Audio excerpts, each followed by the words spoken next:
싶잖아, 그렇죠? 네? 집이야 진짜. 그래도 얘는 너무 싫은데.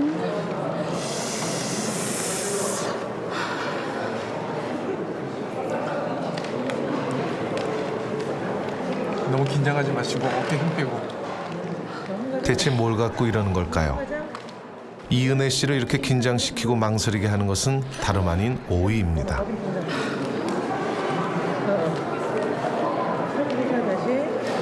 특히 오이 냄새라면 아주 질색을 합니다. 오이 향만 안 나면은 먹을 수 있겠다고. 근데 미치겠어. 향이 너무 강해서.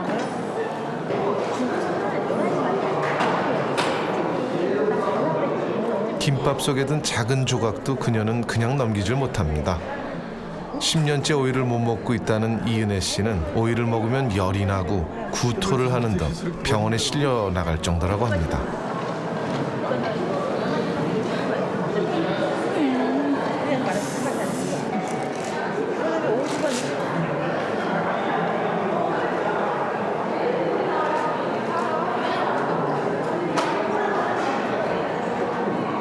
이렇게 오이와의 실랑이 20여 분. 제작진도 이제 그만 포기하려고 할 즈음 마음을 다잡은 이은혜 씨가 눈을 꼭 감고 오이가 든 김밥 하나를 입에 넣습니다.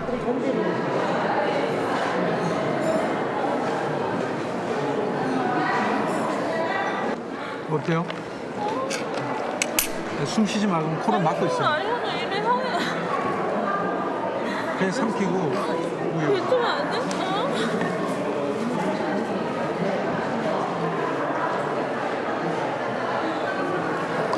냄새 어떡해. 코 막고 있어요. 결국 이은혜 씨 오이 먹기 시도는 이렇게 실패로 끝났습니다.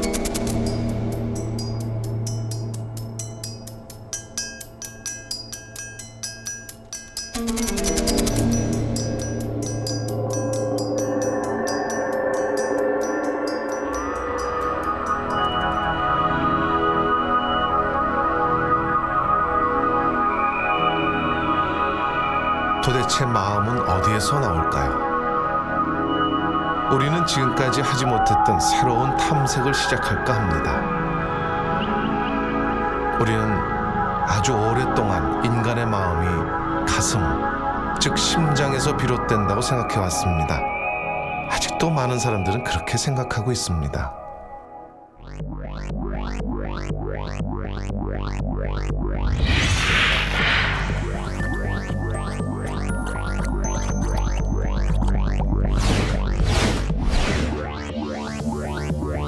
뇌가 활동하고 있다는 것은 뇌의 전기가 이동한다는 것입니다.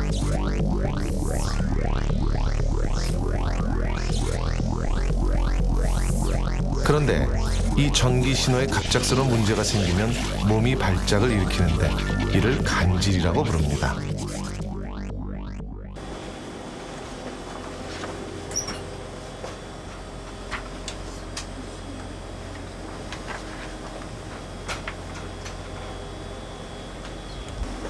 뇌가 발작을 일으키면 의식을 잃는 것은 물론 몸을 통제할 수가 없게 됩니다. 이런 간질은 뇌 질환으로 유전이나 뇌 손상 같은 외적인 원인으로 발생합니다.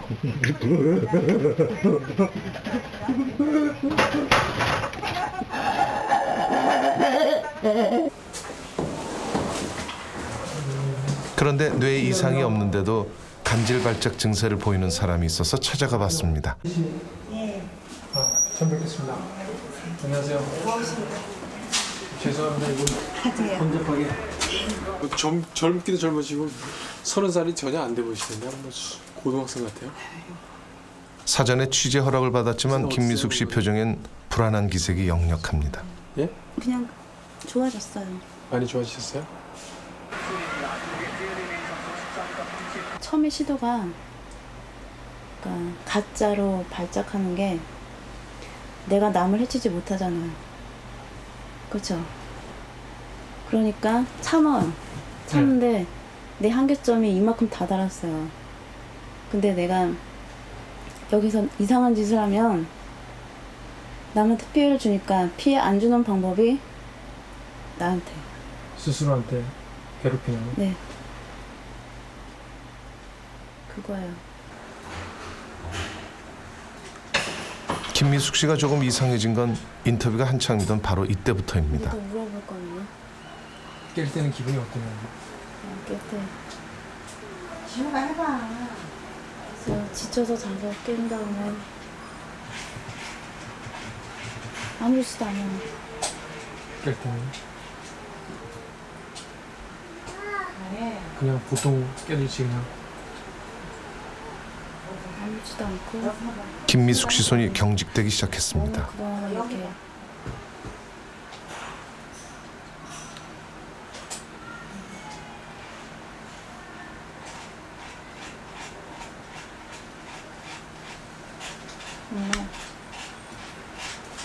어머님.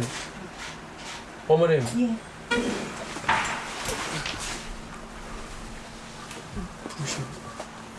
뭐 어떻게 드려요?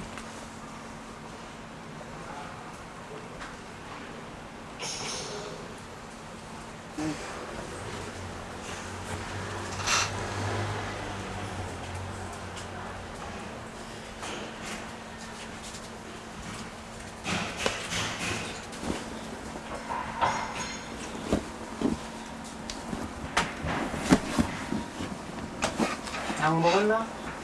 네. 야. 야, 괜찮아. 머리. 지금은 상황이 나한테 위험해, 내가 위험하다고 판단이 되잖아요. 얘가. 네. 그러면 나는 이게 뭐 어떻게 말을 하면 될지 모르겠지만 얘가요 그걸 판단을 해가지고요 여기한테 보내나 봐요. 그럼 나도 모르게 느껴져요 그게. 좀 이상하다.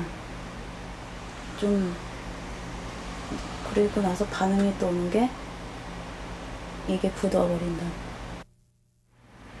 이런 생각도 있어요. 복수심이라고 그러죠. 왜냐면 내가 이 사람을 아프게 하지 못하니까.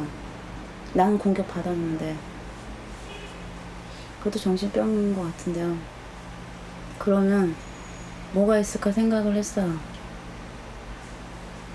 그래서 자아 스타일이 발전됐고 내가 아프면 저 사람도 아프네 그런 생각도 있었어요. 내가 아프면 저 사람도 아프네 이렇게요? 그러니까 이런 거 있잖아요. 만약에 부인이나 딸이나 만약에 나처럼 발작을 한다 그러면 아프겠죠. 마음이 걱정되고 아프고 내가 이 사람 때리는 것보다 내가 맞는 것보다 더 아프겠죠. 그거요. 괜찮아. 야. 야.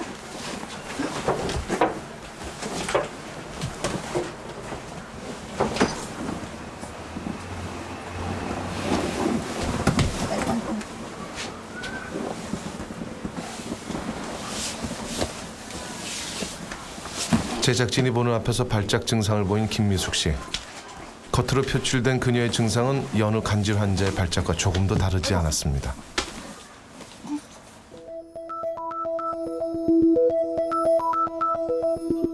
하지만 김미숙 씨의 뇌는 정상입니다. 뇌에 종양 등이 있어 발작을 일으키는 진성 간질과는 분명히 다릅니다. 뇌파도 정상입니다. 간질 뇌파는 발견되지 않았습니다. 환자는 그런 것들을 얻음으로써 심리적인 안정을 얻고자 하는 주변들로부터 관심을 받고 또는 뭐 어떤 애정 결핍이나 뭐 이런 것들을 보상받으려고 하는 그런 면들이 있기 때문에 그런 증상을 보이는 거고 그런 것들이 가성간질에서 우리가 진성간질과 감별할 수 있는 그런 면들이 됩니다.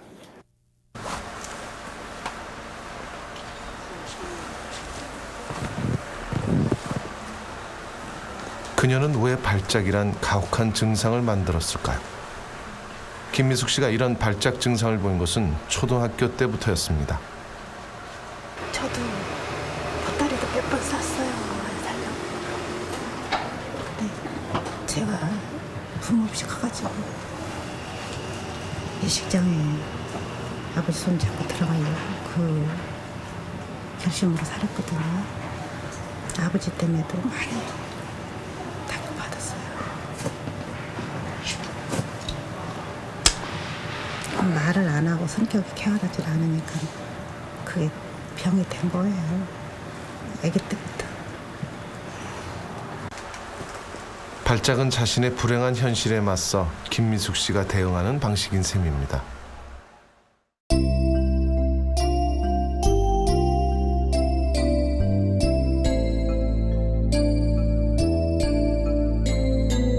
김미숙 씨에게 필요한 것은 아마도 따뜻한 마음이 아닐까요? 문득 애정이 우리 신체에 어떤 영향을 미칠까 궁금해집니다.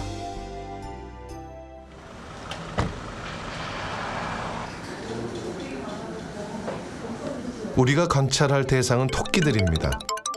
먼저 콜레스테롤 2%가 포함된 먹이를 만들었습니다. 하루에 삼겹살 4kg을 먹는 것과 같습니다. 토끼들은 앞으로 5주 동안 이런 높은 콜레스테롤 먹이를 먹게 됩니다.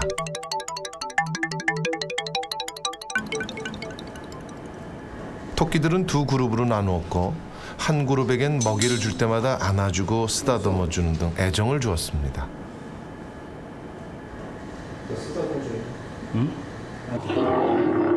그리고 다른 한 그룹에겐 맹수 울음소리를 들려주고 스트레스를 줬습니다. 실험을 시작한 첫 주. 사람들이 우리로 다가가자 친밀군의 토끼들도 아직은 특유의 경계심을 보이면서 품에도 안기려 하지 않습니다.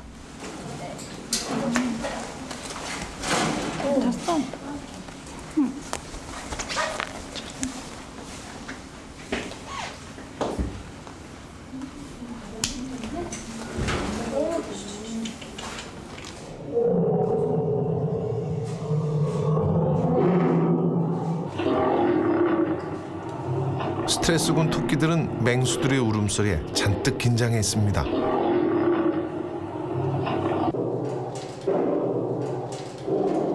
먹이를 줄 때도 손으로 쳐서 스트레스를 주었습니다. 자유롭게 돌아다니지 못하도록 특별히 제작된 우리의 가두기도 했습니다.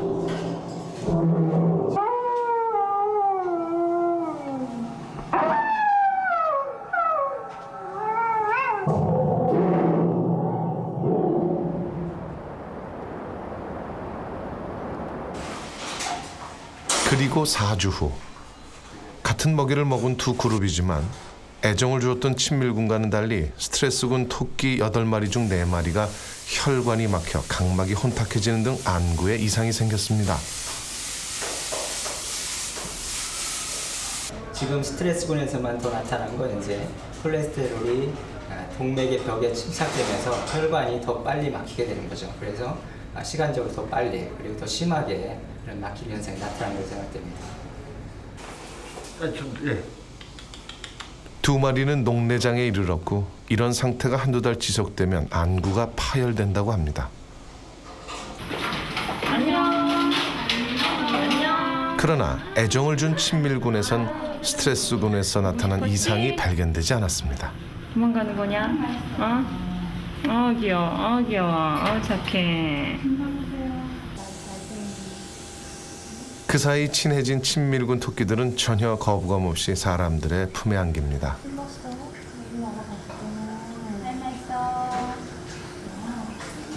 식욕도 왕성합니다. 실험 5주 후 지방간 증상을 보인 스트레스군에 비해 애정을 준 친밀군의 간은 비교적 깨끗합니다. 색깔부터 다르죠.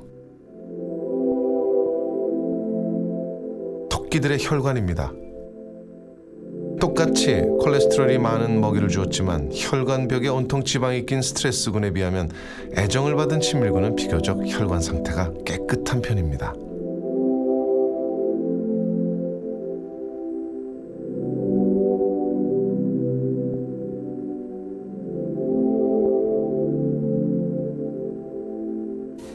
콜레스테롤 중에서 이제 저밀도 지단백이라고 있는데 그것이 산화되면서 동맥에 침착되면서 이제 동맥경화가 만들어집니다. 근데 그 부분에서 친밀감을 주면 아마도 산화되는 저밀도 지단백이 줄어들 거라고 생각이 들고 또 그 저밀도 지단백이 산화된 다음에 동맥에 가서 침착되는 과정을 친밀감이 예방하는 것으로 그렇게 판단이 됩니다.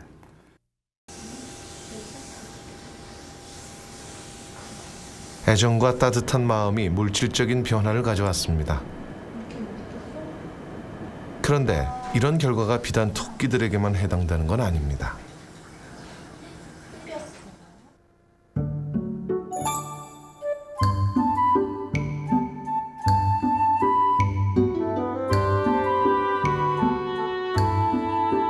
갈수록 각박해져가는 현대 사회에서 살아가는 우리들에게도 의미심장한 결과입니다.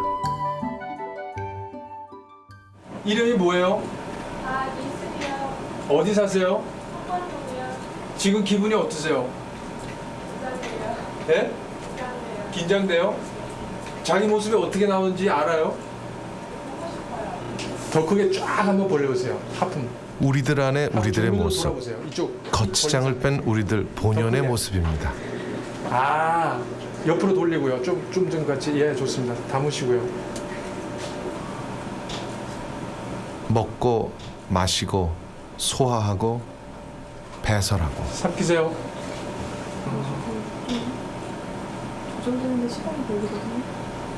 생명 유지를 위한 기본적인 활동은 다른 동물들과 별로 다르지 않습니다. 그 천천히 내려가면 괜찮나요? 근데 음식 내려가는 걸 맞춰서 내리다 보니까 빨리 내려가지고. 네, 저 맞고 싶었습니다. 박이슬 씨는 지금 아르바이트를 하면서 겪었던 속상한 일을 얘기하고 있는 막 중입니다. 식은땀 나고 화가 막 나고 그랬어요. 죄송하다고 말씀을 자꾸 드리는데 얼굴 보기도 싫으시다면서 자기를 방해하지 말라고 화를 많이 내셔서 저도 어찌할 바를 모르고 식은땀이 조금 나고요. 속이 좀 더부룩하고 있습니다.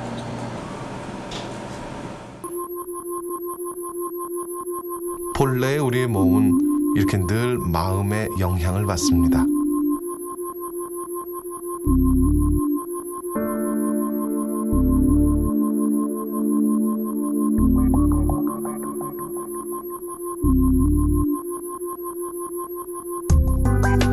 특히 요즘 같은 정보의 홍수 속에선 누구나 쉽게 각종 건강 관련 정보에 접근할 수가 있습니다. 그리고 그 정보들에 한번 관심을 가지기 시작하면 빠져나오기가 쉽지 않습니다.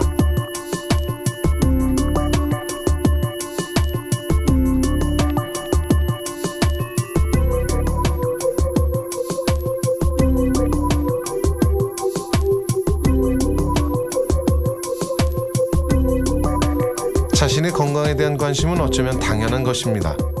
차라리 생존 반응에 가깝죠. 하지만 한번 빠져들기 시작하면 도무지 헤어날 수가 없게 됩니다. 심한 경우엔 자신이 병에 걸렸다고 믿고 이 병원 저 병원 전전하기도 합니다.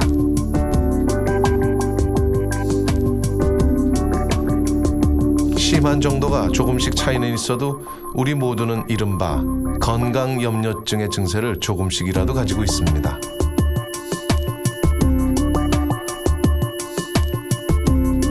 하지만 온통 건강에만 마음이 쏠린 몸은 오히려 건강하지 못한 경우가 많습니다.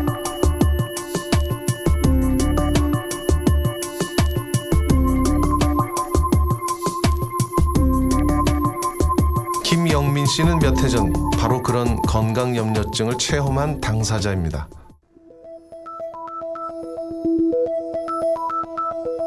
당시 김영민 씨의 병원 기록들입니다.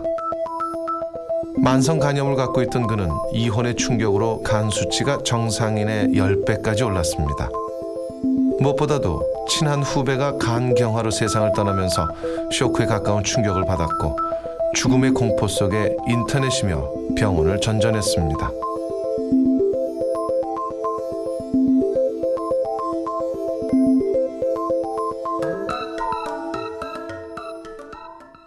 그때 마음 상태는 어땠어요? 뭐 어떻게 마음 표현을 못해요. 그냥 안겨있지 못해요. 죽을까봐 걱정이 되고. 그럼요. 죽으면 어떡하나부터 시작해서 내 몸의 증상이 어떤가 뭐 모든 게 다 그런 걸 다 비추가 되는 거죠. 그래서 뭐 다리가 붓는다든지 뭐 몸이 붓는다든지 어떤 증상이 나타나는 것들 있잖아요. 그런 거에 계속 집중을 하게 되는 거예요. 다른 거 전혀 못하고. 그렇게 되더라고요. 마음은 계속 불안하고요. 마음은 계속 불안하고 막 하루 뭐 계속 뒤집어지면서 괜찮을 거야 아니면 죽을 거야 괜찮을 거야 죽을 거야 그렇게 되더라고요. 그러니까 그냥 뭐 지옥과 뭐 삶과 죽음을 왔다 갔다 하는 거죠. 계속. 불면증에 우울증까지 겹쳐 정신과 치료도 받았습니다. 참으로 외롭고 고통스러운 경험이었습니다.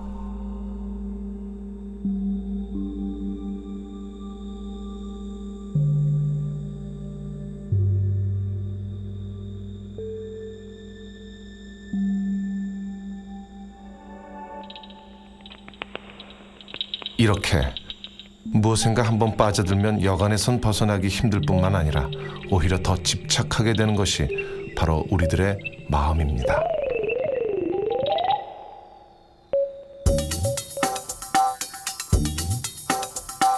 때로는 무언가를 극도로 싫어하는 사람들이 있습니다. 뱀에 대한 공포심을 갖고 있는 유은현 씨는 뱀 사진조차 쳐다보지 못합니다. 제 손에 들고 있어요. 그냥 고기 들어서 한번 슬쩍 보면 되잖아요.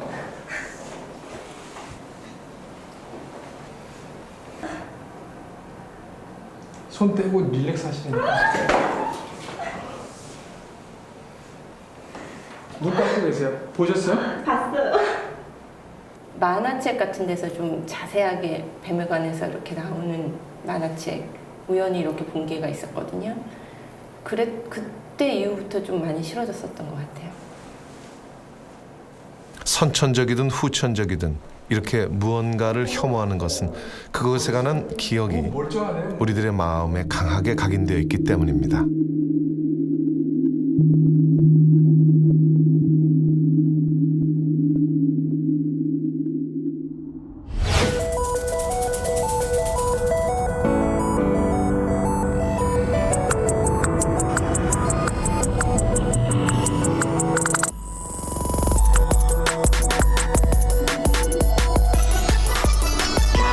우리가 살아가는 동안 매일매일의 일상 속에서 보는 것들,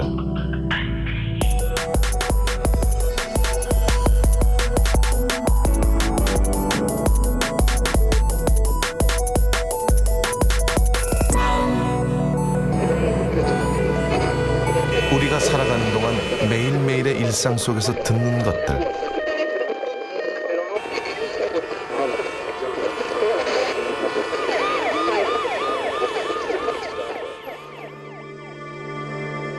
이렇게 우리 몸을 통해 지각된 모든 정보는 뇌에 저장됩니다.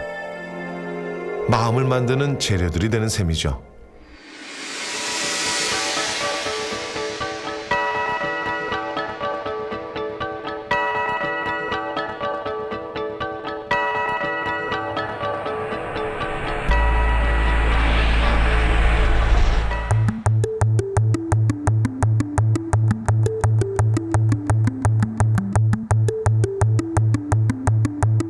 그렇다면 뇌는 과연 어떻게 마음을 만들까요?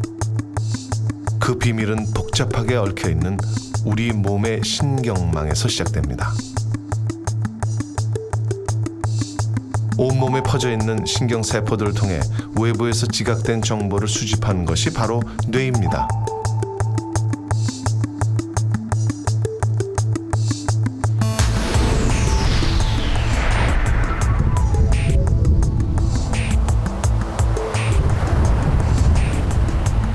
하나의 신경세포는 세포체와 축색돌기, 수상돌기로 이루어집니다.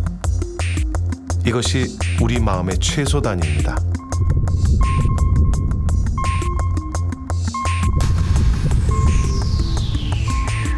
신경세포들은 끊임없이 다른 신경세포와 정보를 교환하는데 그곳이 바로 신경세포 말단에 있는 시냅스입니다. 정보 교환은 신경 전달 물질을 통해 이루어집니다.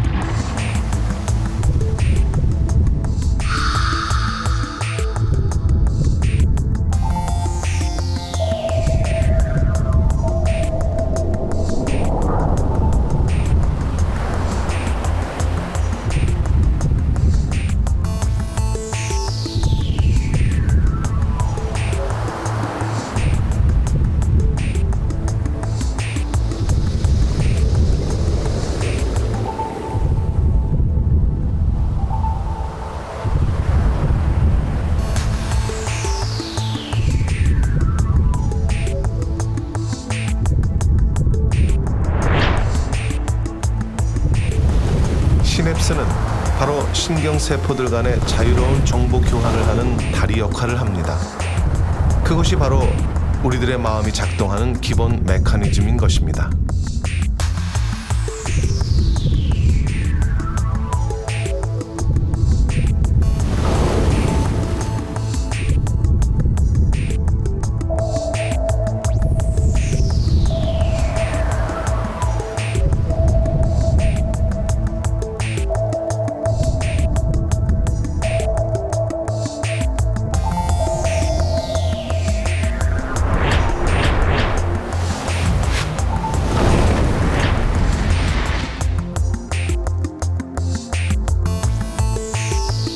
즐겁고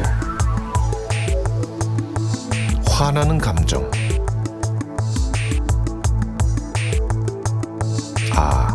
물론 때론 슬프기도 합니다.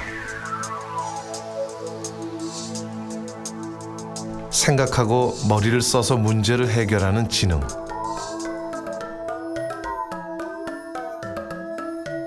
그리고 언어를 통해 인간은 마음을 표현합니다.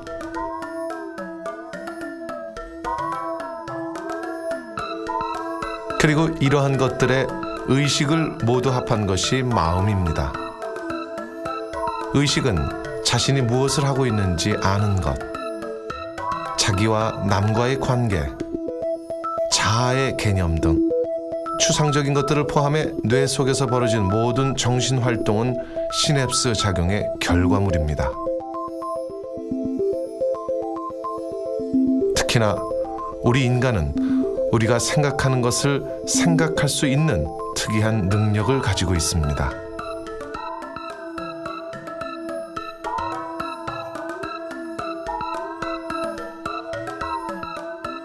우리는 꼬집거나 맞으면 아픔을 느낍니다.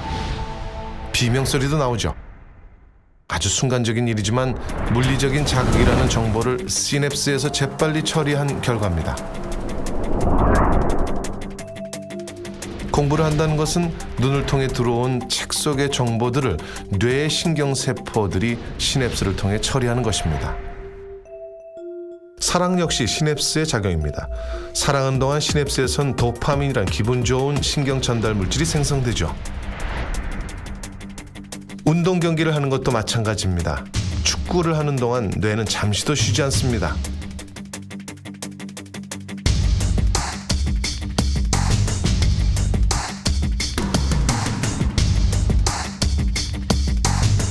박주영 선수. 그가 보여준 놀라운 기량과 경기 운영은 언제 봐도 즐겁습니다. 그런데 이 모두가 신경세포들의 활약 덕분입니다. 지금 이 순간 아마도 박주영의 뇌에선 엄청나게 빠른 속도로 시냅스가 작동하고 있겠죠?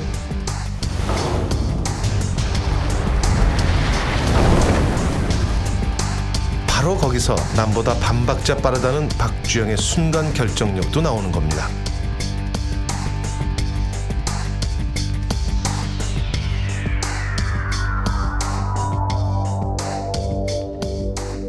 물론 마음이라는 형이상학적인 지고지순한 큰 목표와 시냅스라는 매우 물질적인 그리고 분자 수준의 그 세포의 어떤 그 하부 구조와 사이에는 굉장히 커다란 그 틈이 있다라고 생각이 됩니다.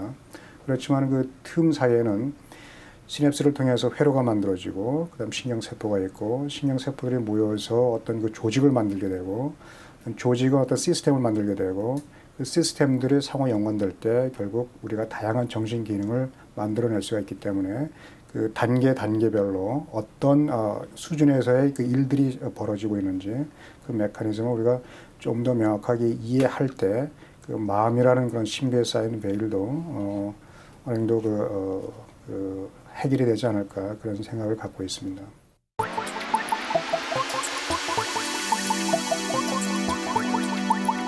표정은 감정을 담고 감정은 마음을 보여주는 창입니다. 그리고 그 감정도 시냅스 작용입니다.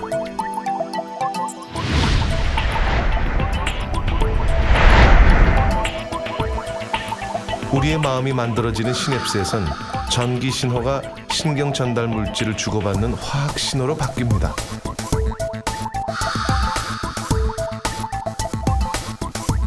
우리가 흔히 알고 있는 세로토닌이나 도파민 같은 것들이 신경 전달 물질인데 그들이 분비되는 양에 따라 우리의 마음이 달라집니다. 지나치게 많이 분비되거나 또는 적정량 이하로 분비되면 문제가 생길 수도 있습니다.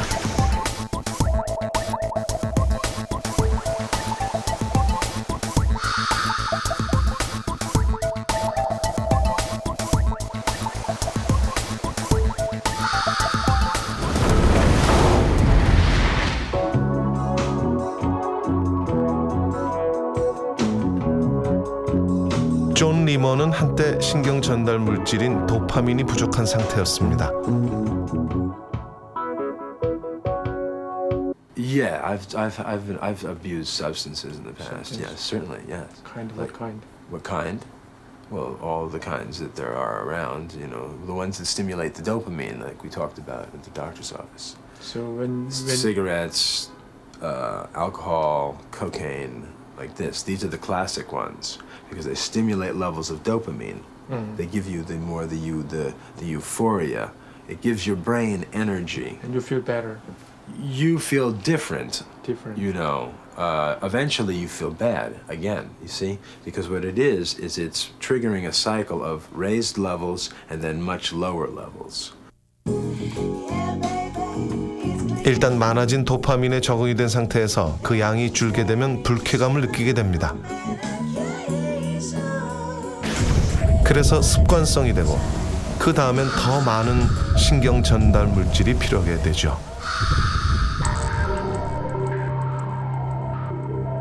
그것이 중독의 원리입니다.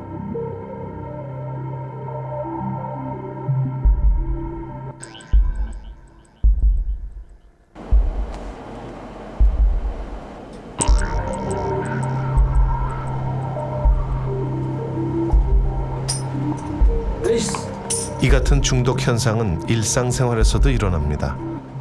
최근 사회 문제가 되고 있는 쇼핑 중독이나 성형 중독 역시 같은 원리입니다.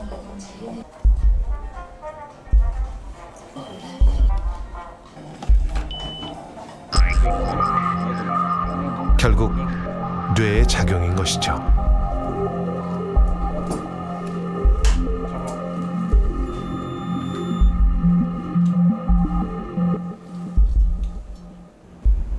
지금까지 여러 회 걸쳐서 이렇게 하셨잖아요. 어디? 코만 2번. 코만 2번? 딴 데는? 보톡스. 또요? 보톡스 말고 쌍꺼풀. 그거예요? 응. 가슴 좀. 이야기할 때마다 하나씩 하시나요? 가슴 말고 딴 데는 없어요? 네. 그러면 뭐 여러 회에 걸쳐서 하셨는데 왜 그 성수술 하셨어요? 얼굴이 예쁘신데 더 예뻐지시려고요? 그러니까 뭐 하나 할 때마다 사람들이 달라지잖아요. 보는 시선이. 그러니까 처음에 하고 나서는 이제 다시는 하지 말아야지만 무서우니까 그런 생각 드는데 또 하고 지나면은 또 잊어버리고 그리고 누가 뭐 어떤 연예인이 뭐 하고 나왔다 그러면은 부러우니까 또 너무 예쁘니까 또 하고 싶고 그냥 그렇게 되는 거예요. 한 군데 다니고 여러 군데 이렇게 그래서 이제 좀 더 완벽했으면 이게 좀 아쉬운데 그런 마음에서 하는 것 같아요. 그래서 나중에는 할 게 없으면 한 거를 또 하게 돼요. 또 그러니까 자기가 스스로 그 수술이 나쁘다는 걸 찾는 거예요. 억지로. 그러니까 뭐 턱을 깎았는데 뭐 객관적으로는 비교적 잘 깎였는데 자기 생각에 좌우가 조금 다르다든지 뭐 누구처럼 안 됐다 해서 억지로 다음 수술거리를 찾는 경우도 있죠.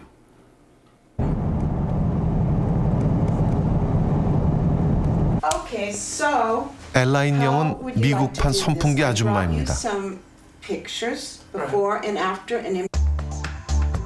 성형수술 전에도 그녀는 결코 성형수술이 필요한 외모가 아니었습니다.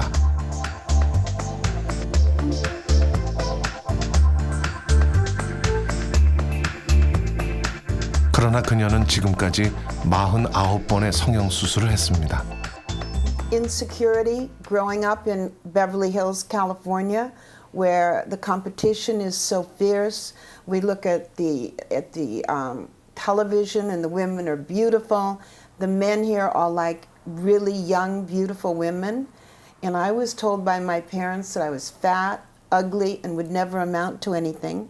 So my whole life, and I've been married 6 times, but I always thought if I were beautiful, that I could get another boyfriend, another husband. And every time I got a divorce, I got another plastic surgery. Insecurity made me do it. And now it's possible I'm totally addicted to it.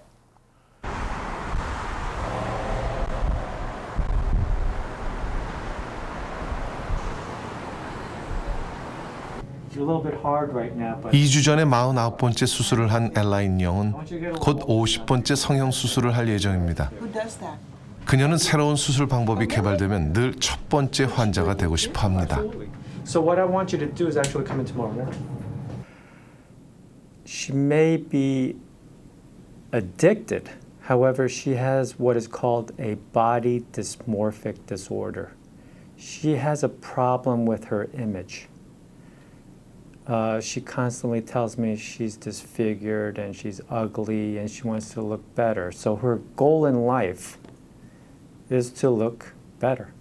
Had a psychological test? No. I know exactly what I'm doing. I went to Dr. Lee a month ago and I asked him for liposuction. You know what that is? Yeah. And he said no, because he'd done it twice already on me. And I gained the weight back again. So he said no, he wouldn't do it. He turned me down. But I know exactly what I'm doing. I don't need a psychological evaluation.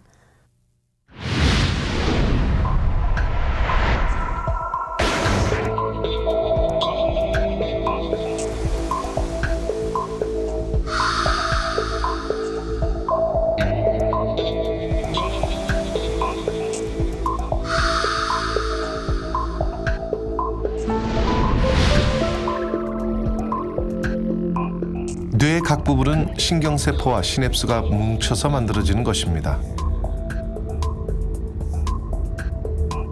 뇌가는 호흡과 혈압 등 우리의 생명 유지와 관련된 기능을 담당합니다.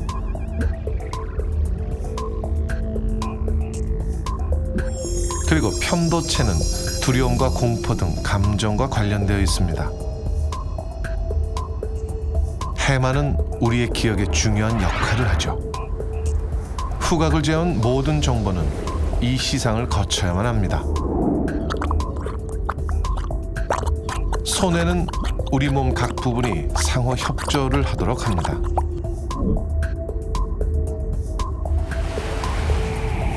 뇌의 좌측 부분은 언어를 만들고 우리가 논리적인 사고를 하게 합니다.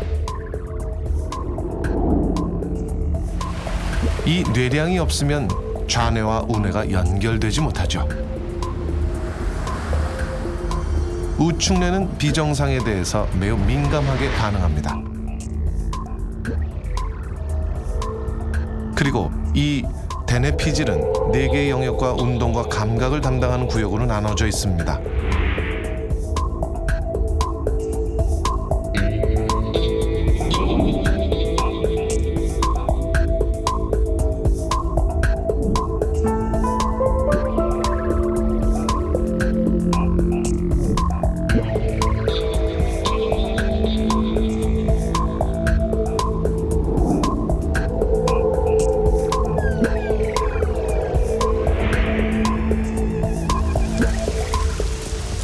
우리는 아직도 뇌의 활동을 정확히 알고 있지는 않습니다. 10% 정도만이 정확히 알려져 있을 뿐이죠.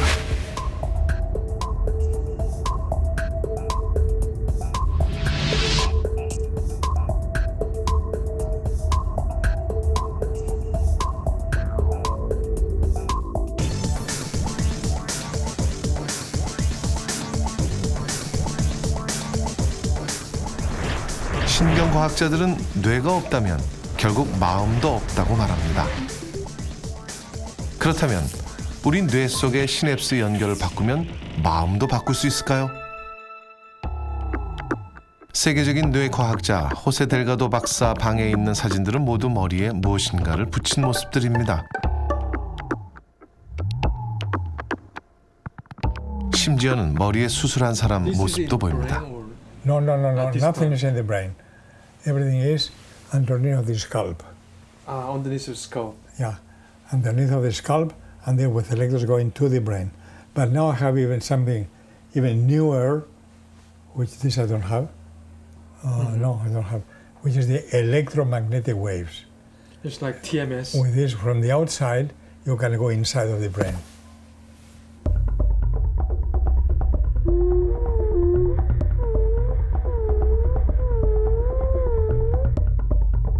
호세 델가도 박사는 1950년대부터 이미 뇌를 자극해서 마음을 바꿔보려는 시도를 했던 주인공입니다.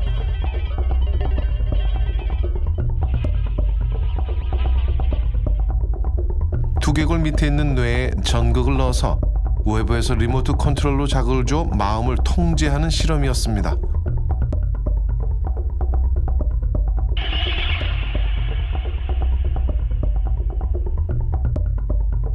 황소의 행동 통제 연구는 유명합니다.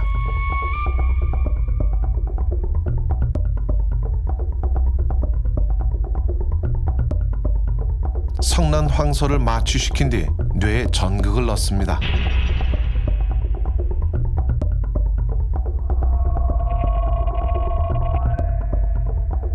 델가도 박사를 향해 달려들던 성난 황소도 그의 발 앞에서 멈춰섰습니다. 뇌 자극을 통해 공격하고 싶은 마음이 정지된 것입니다.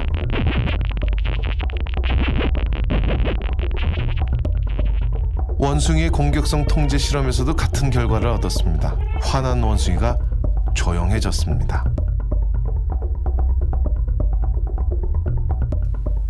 Is everything inside of my brain inside here? Yes, it is.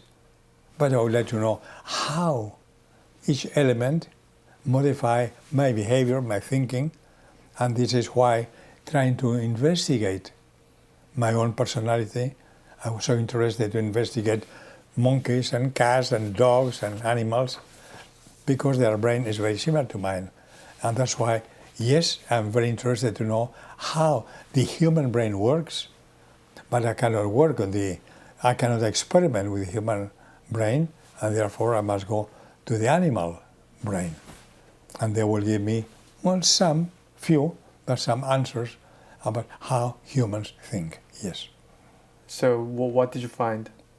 Oh, many things. For example, we found the motor areas, the areas that will express love or hate or pain or pleasure or many things.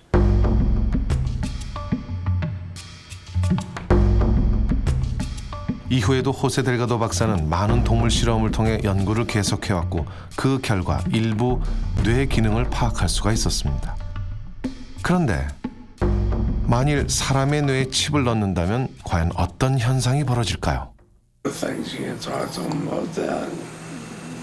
What about computer things? Yeah. I don't know.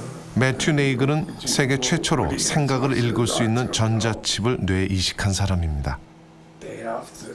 매튜 네이글은 미식 축구를 하다 불행한 사고로 전신마비 환자가 됐습니다.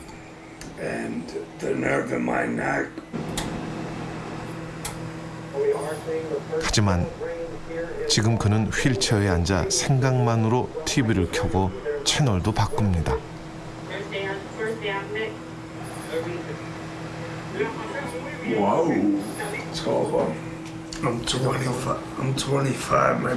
그 원리는 이렇습니다. 매튜 네이글이 어떤 생각을 하면 뇌에 이식된 전자칩이 뇌파를 감지해 컴퓨터로 보내고 해독을 합니다.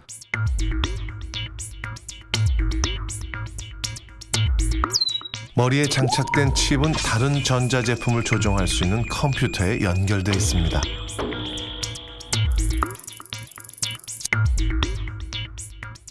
결국 매튜 네이글은 생각만으로 그림을 그리고 채널을 바꿀 수 있게 된 것이죠.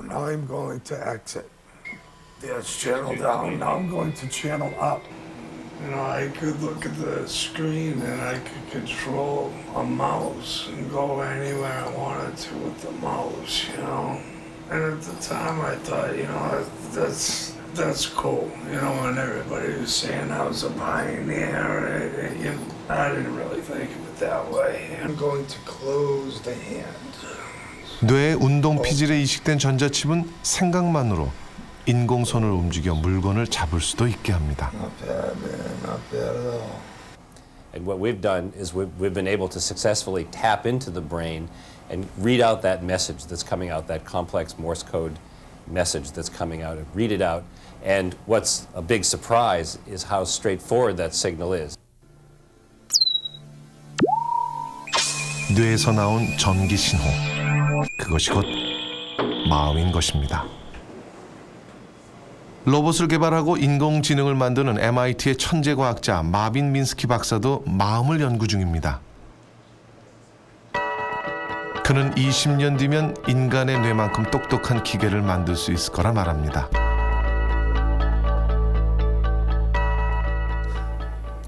Extra accessories to brains.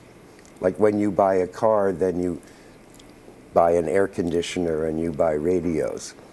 And in 50 years from now, people will go to the store and buy extra brain parts. So if you want to speak Chinese, then you'll buy this expensive little computer and attach it to your brain.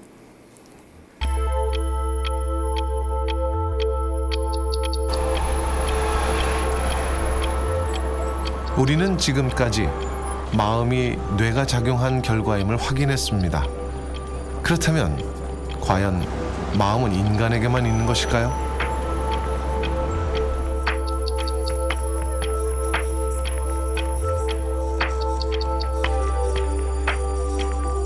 개와 같은 동물들에게도 과연 마음이 있을까요?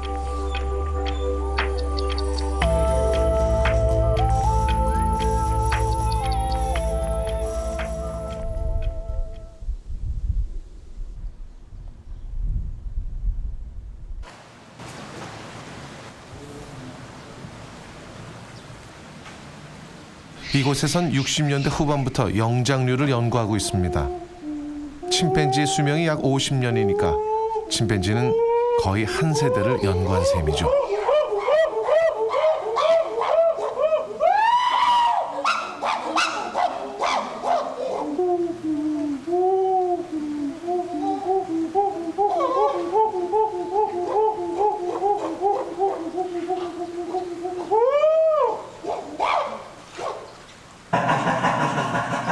침팬지를 이해하면 인간을 더 잘 이해할 수 있을 것 같아 30년 가까이 침팬지 연구를 하고 있다는 마츠자와 교수입니다.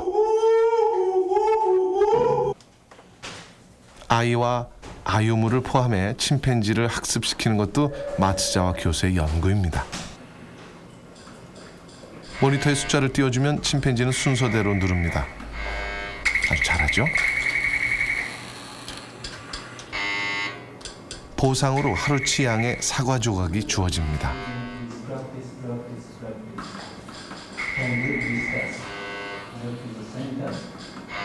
이번엔 첫 번째 숫자를 누르면 다음 숫자들은 자동적으로 가려집니다. 아주 여유 있는 표정이죠?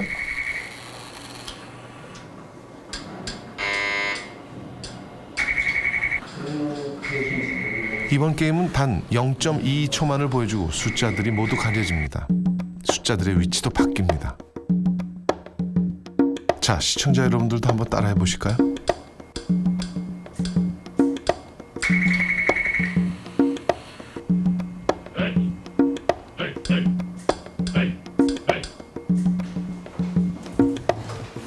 지켜보고 있던 PD가 침팬지에게 도전장을 냈습니다.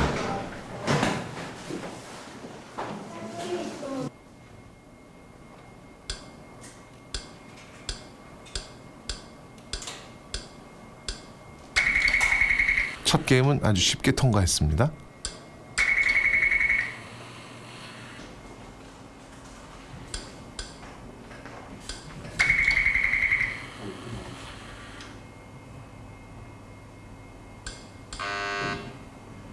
그런데 0.22초 만에 가려지는 게임에 접어들자 상황이 달라집니다.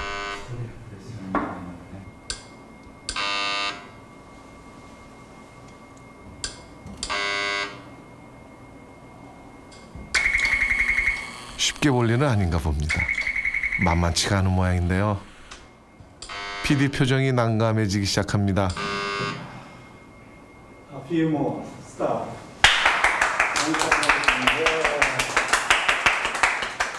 Thank you very much. And it was 38%. 38%. 1/3. I was what? How many success rate of I? I chimpanzee. Yeah. I Ayumu today. Well, always 60 to 65%. But it's I don't know. It's hard to recognize the four numbers. Some of them is by my guess. Yes. Not I can see all of them. Yeah. So you need tremendous effort to do this task, but chimpanzee apparently can do it, as you have witnessed. So this simply proves chimpanzee has a very good memory, memorizing things in a very brief period. So there are some gifted human children who can memorize the numerals like chimpanzees. Does chimpanzees have mind? Sure, just we have. I have no hesitation to say, and I have lots of evidence to explain each aspect of chimpanzee mind, just like our mind. 사물을 아는 지성, 느끼는 감성, 하고자 하는 의지력이 마음의 3요소라고 정의하는 마츠자와 교수. 침팬지가 인간과 교감할 수 있는 감성을 가졌다고 말합니다. 또 색깔을 보고 한자를 맞출 정도의 영리함과 지능도 갖고 있습니다. Do chimpanzees have self? Sure, at least in a rudimental form, like a mirror self-recognition. So it could not happen in dogs. It could not happen in peacocks. 많은 전문가들은 인간이 동물과 다른 것은 스스로를 인식하는 것이라고 말합니다. 그런데 침팬지도 거울 속에 자신을 알아봅니다.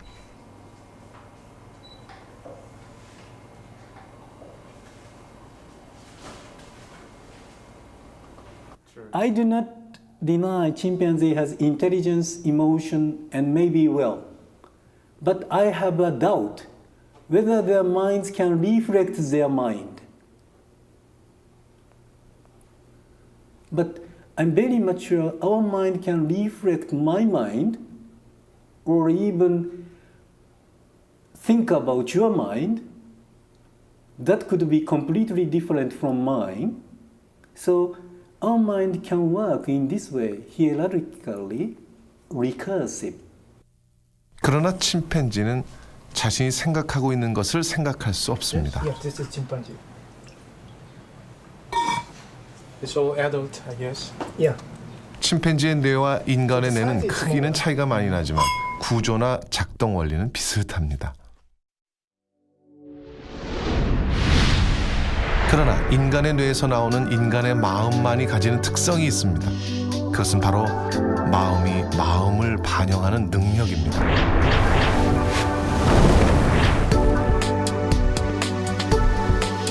남을 생각하고 남의 생각을 생각하고 자신이 그런 생각을 하고 있다는 것을 생각할 수 있는 것, 그것이 인간 마음의 본질인 것입니다.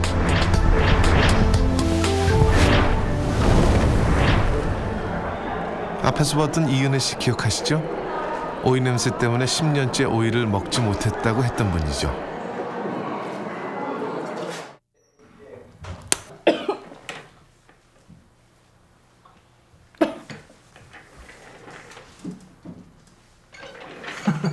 어때요 지금? 오이가 이제 고추야. 오이가 고추야. 아주 청양고추의 매운맛 좋습니다. 아주 청양고추의 매운맛 톡 쏘는 맛, 그죠? 톡 쏘는 맛 좋아요. 그냥 먹어. 손가락은 마음의 리모컨입니다. 이은혜 씨는 자신이 좋아하는 언니와 청양고추의 매운맛을 목으로 아주 부드럽게, 앵커링의 아주 도구로 부드럽게, 정했습니다. 부드럽게 오이 먹으면서 냄새가 날 것 같으면 손가락을 눌러 자신이 좋아하는 언니와 청양고추의 매운맛을 떠올리게 하는 것입니다. 언니가 환하게 그 모습을 보고 웃고 있네요. 언니가 아주 큰 목소리로 나를 부르고 있네. 그 모습을 보면서. 오이 어디 갔나요? 응? 오이 어디 갔나요? 제가 먹었어요. 먹었어요. 괜찮네 이제 먹어도. 응. 어? 근데 약간은 못 먹는다 했잖아. 거짓말했어요? 약간 냄새가 났어. 지금은? 지금은 냄새 모르겠어. 왜요? 모르겠어. 이상하네. 지금은 냄새 모르겠는 것이 아니고 오히려 청양고추에 톡 쏘는 맛이 있는데? 어? 오히려 청양고추에 톡 쏘는 맛이 있는데? 그냥 칼칼한 된장찌개 맛. 칼칼한 된장찌개 맛. 그럼 실제로 먹을 수 있겠네? 어? 그동안에 뭐 워낙 오랫동안 안 먹어봐서 좀 어색할지는 모르겠어도 뭐 먹어도 될 것 같다, 그죠? 냄새만 안 난다. 냄새만 안 난다면 냄새 뭐 나도 그 어차피 청양고추 맛인데 청양고추 냄새인데 응? 청양고추인데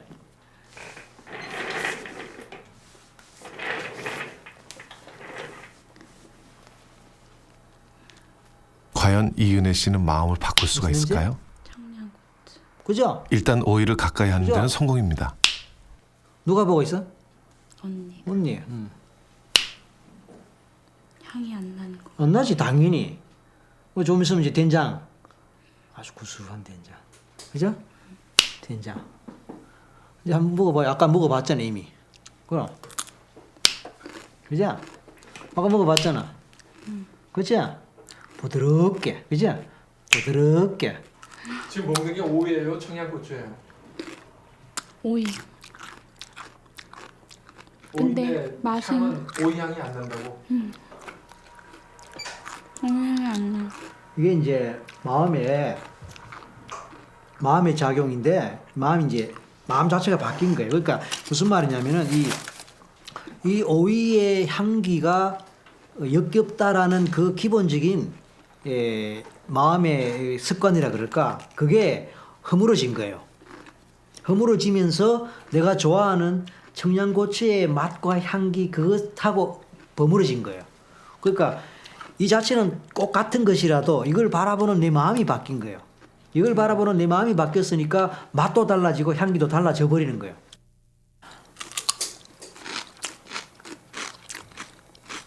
참 흥미롭죠?